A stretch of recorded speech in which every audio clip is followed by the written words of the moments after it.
कहानी शुरू होती है एक छोटे से कस्बे से।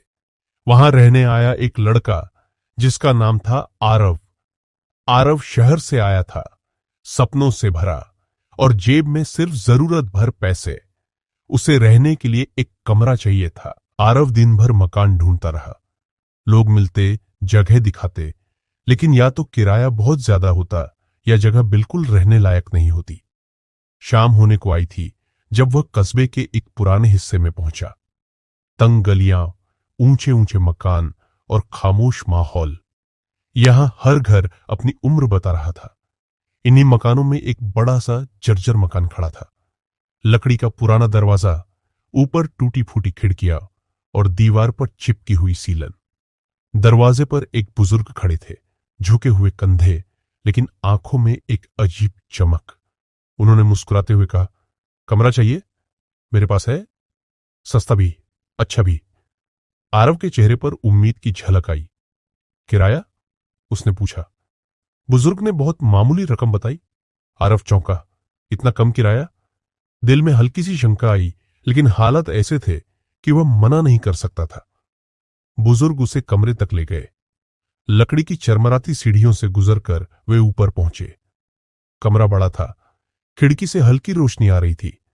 दीवारें पुरानी थीं, लेकिन जगह रहने लायक लग रही थी। बस एक चीज अजीब थी। दीवार पर टंगा हुआ एक बड़ा सा आईना। आईना इतना पुराना था कि उसकी किनारियों पर काली जंग और बीच में हल्की दरारें दिखाई दे रही थी। बुजुर्ग ने आरव की ओर देखा और हंसते हुए बोले, कमरा तुम्हारा है, लेकिन एक बात याद रखना, इस आईने को कभी मत ढको और रात को उस पर मत देखना। आरव ने हैरानी से उनकी ओर देखा। मत देखना? क्यों? बुजुर्ग बस मुस्कुरा दिए। रहोगे तो समझ जाओगे। फिर चुपचाप चले गए। शाम ढल चुकी थी।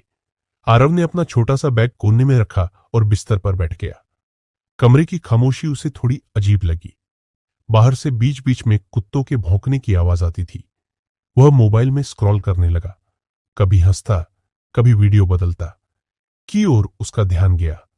उसे लगा कि जैसे आईना अंधेरे में हल्की रोशनी समेट रहा हो। रात के करीब 11 बजे अचानक उसकी टॉर्च, जो चार्ज हो रही थी, टिमटिमाई। उसी वक्त उसे लगा आईने से एक हल्की हंसी की आवाज आई है। वह चौंक कर खड़ा हुआ, धीरे धीरे आईने के पास गया। सामने उसका ही प्रतिबिंब था, थका हुआ, नींद भरा। लेकिन उसने हाथ हिलाया तो आईने वाला वो हाथ 1 सेकंड देर से हिलाता है। आरव ठिठक गया। उसने दोबारा कोशिश की, मुस्कुराया। आईने वाला चेहरा पहले खाली रहा, फिर अचानक होंठों पर मुस्कान फैल गई। आरव का गला सूख गया। ये क्या है? उसने फुसफुसाकर कहा। आरव बिस्तर पर लेटा, लेकिन नींद नहीं आई। हर बार आंख बंद करता तो लगता जैसे कोई उसे देख रहा है। आईना उसकी ओर मुंह करके था। उसने चादर से चेहरा ढक लिया, लेकिन तभी उसे महसूस हुआ कि कोई धीरे धीरे कदम बढ़ा रहा है। वह चौंक कर उठा। कमरा खाली था। सिर्फ आईना चमक रहा था, जैसे उसके भीतर हल्की रोशनी जल रही हो। उसने हिम्मत करके आईने को पलटने के लिए हाथ बढ़ाया, लेकिन याद आया, बुजुर्ग ने मना किया था, आईने को मत ढको। दिल में डर और दिमाग में सवाल, आखिर क्यों? थोड़ी देर बाद नींद ने उसे घेर लिया, लेकिन रात भर उसे सपनों में वही आईना दिखता रहा। आईने के भीतर खड़ा उसका दूसरा रूप, जो कभी मुस्कुरा रहा था, कभी उसे बुला रहा था, कभी हाथ बढ़ा रहा था। सुबह उठते ही उसने राहत की सांस ली। धूप खिड़की से भीतर आ रही थी और आईना बिल्कुल सामान्य लग रहा था। शायद मैं थकान में वहम कर रहा था, उसने खुद से कहा। लेकिन दिल के किसी कोने में डर अब भी बाकी था, क्योंकि जब वह नहाकर लौटा तो उसने देखा आईने पर उंगलियों के निशान बने हुए थे, जैसे किसी ने भीतर से छूकर उन निशानों को बनाया हो। सुबह की धूप हमेशा अंधेरी रातों का डर मिटा देती है, लेकिन कुछ डर ऐसे होते हैं जो दिन की रोशनी में भी पीछा नहीं छोड़ते। आरव अभी भी आईने को देख रहा था। उंगलियों के निशान साफ दिखाई दे रहे थे। उसने अपना हाथ उठाया और आईने पर रखा। निशान उसके हाथ से बड़े थे, यानी ये उसके नहीं हो सकते। वह सहम गया, लेकिन फिर खुद को समझाने लगा, शायद रात को मैंने खुद ही छुआ होगा, नींद में, या फिर धूल जमी होगी। उसने पानी लेकर आईना साफ किया। कुछ देर बाद सब सामान्य लगने लगा। दिन भर वो बाहर काम ढूंढने में व्यस्त रहा। शाम को जब लौटा तो मकान की गली में दो औरतें आपस में बातें कर रही थी। उनकी धीमी आवाजें उसे सुनाई दी। सुना है उस कमरे में नया लड़का आया है? हाँ, पर कितने दिन टिकेगा ये देखना है। पिछला किराएदार भी तो बस 3 हफ्ते ही रहा था। आरव उनके पास गया। क्या हुआ था पिछले किराएदार को? उसने पूछा। दोनों औरतें चुप हो गई। एक ने उसकी ओर देखा और बोली, बेटा तुम वहां रह रहे हो तो बस आईने से दूरी बनाए रखना और ज्यादा सवाल मत करना। उनकी आवाज में डर साफ झलक रहा था।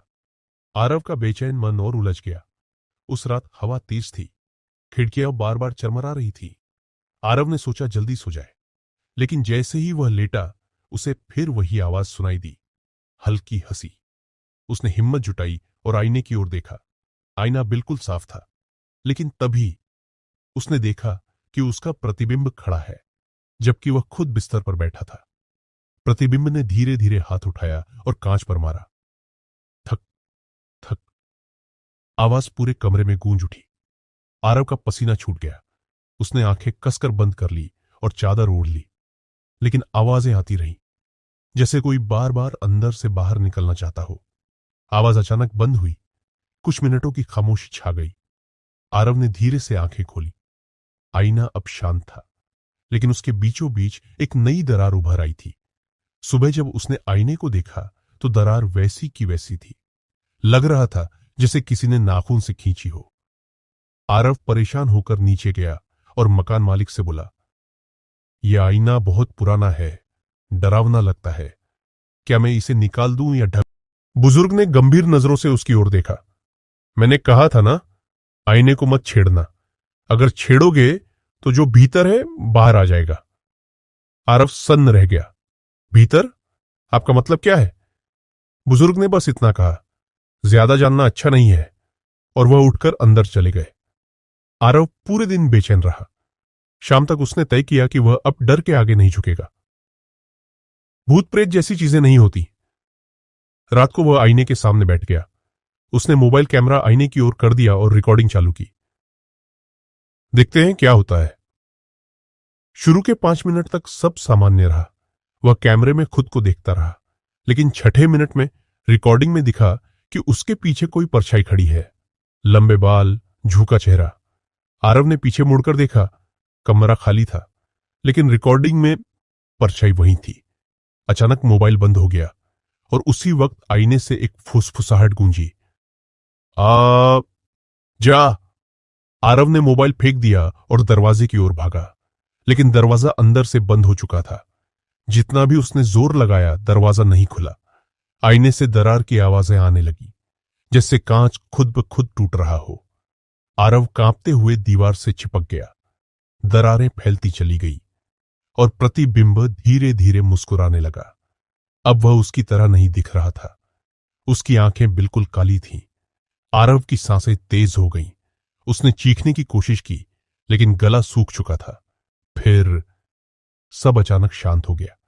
आईना वैसा ही था, बस दरार और गहरी हो चुकी थी। आरव वहीं फर्श पर गिर पड़ा। नींद और डर के बीच उसकी आंखें बंद हो गई। जब वह सुबह उठा तो उसके दरवाजे पर दस्तक हो रही थी। बुजुर्ग मकान मालिक खड़े थे। उनकी आंखों में चिंता थी। तुमने कल रात क्या किया? उन्होंने सख्त स्वर में पूछा। आरव चुप रहा। बुजुर्ग ने कमरे में कदम रखा, आईने की ओर देखा और उनके चेहरे का रंग उड़ गया। दरारें इतनी जल्दी? उन्होंने बुदबुदाया। अब शायद देर हो चुकी है। आरव ने हिम्मत कर पूछा, यह सब हो क्या रहा है? बुजुर्ग ने गहरी सांस ली और धीरे धीरे बोले, इस आईने में कोई कैद है, और अगर ये कैद टूटी तो वो बाहर आ जाएगा। दोस्तों, आज के लिए इतना ही। और कहानी देखने के लिए हमारे चैनल कहानी नगरी को सब्सक्राइब करें और कहानी अच्छी लगने पर लाइक करें और कमेंट में बताएं कहानी कैसी लगी। नमस्कार।